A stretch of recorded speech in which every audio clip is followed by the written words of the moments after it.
gitna ng mga pagsusulit. Noong unang panahon, may isang binata na nangalan. Siya ay mabait, matalino, ngunit dumating ang isang araw na sabay-sabay dumating ang mga bibigat ng pagsusulit sa kanyang buhay. Ang araw na iyon ay nagsimula kung bakit siya naging alamat ng kanilang bayan. Isang umaga, nagagulong pa nila ang kasanin. Boy, hindi ka ako nag-cheat eh! Meron akong nakita ko dito sila. Hindi ka akin yun! May mga naglasing nag-aaway dahil sa inggit at hindi ko magkaunawaan.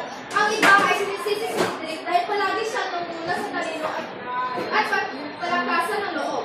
Bakit di nag-aaway? Sinisisi ako eh! Ano na yung sinasabi mo sa kanya? Hindi ba siya nag-cheat eh? Hindi ako yun! Ako yun! Maniwala ka. Ikaw, kasalanan mo to dahil hindi ka marunong mabigyan ng opportunity sa iba. Puro na lang ikaw! Paano naman kami? Lina! Hoy, magpaliwanag. Tayo ay lahat ay matatalino. Umiinit ang ulong ng nagdalakyan ng mga boses.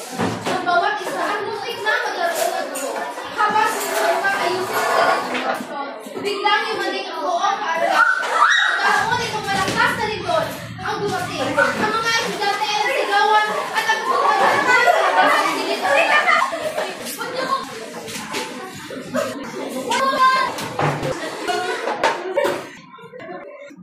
Sa kanilang paglikas, dinalas nila ng mga guro at magulang sa pinakamalapit na ligtas na lugar o sa simbahan.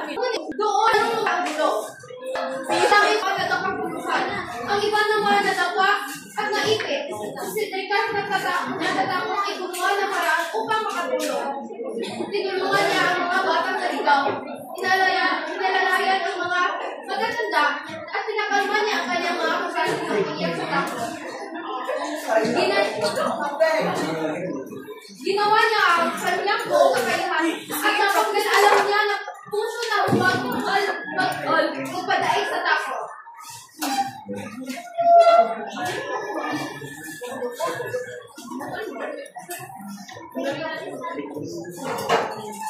Pagkatapos ng ito, nagsipon ng mga tao sa labas ng simbahan upang magdasal.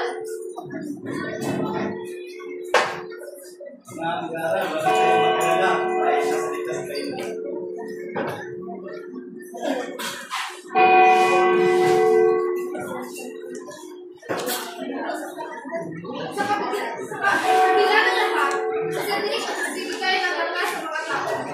Siya ay tumayo sa harap at nagsabing, ay anak, Tayo ay hindi mo wala ng masasabi. Tayo ay mayroon ng talino. Hindi niya tayo nila. Kaya tayo ay lahat ng mga pagtulong na ito. Tama ka dyan. ang kanyang mga salita ay nagbigay inspirasyon sa lahat. Ang dating magkaaway, nagkaklase ay nagyakaban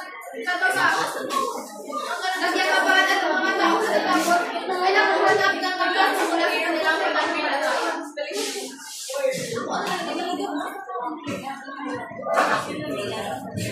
Mula sa araw na iyon, nagbago ang lahat. Si Cedric ay naging simbolo ng pag-isa, tapang at pananampalataya. Pagkalipas na panahon nang siya ay tumanda, naging tagumpay siya sa kanyang buhay. Hindi lamang sa kayamanan, kundi sa tapang niya sa kanyang kapwa at pagtulong sa kanyang bayan. At nang siya ay pumanaw, sinasabi ng mga tumatanda na, ang pinakamalag na bituin sa pagitan ay si Cedric. Ang ganda ng bituin. Alam mo ba na ang bituin na yan ay sumisumbol sa klase sa Cedric? Siya ay ang aming kaklase.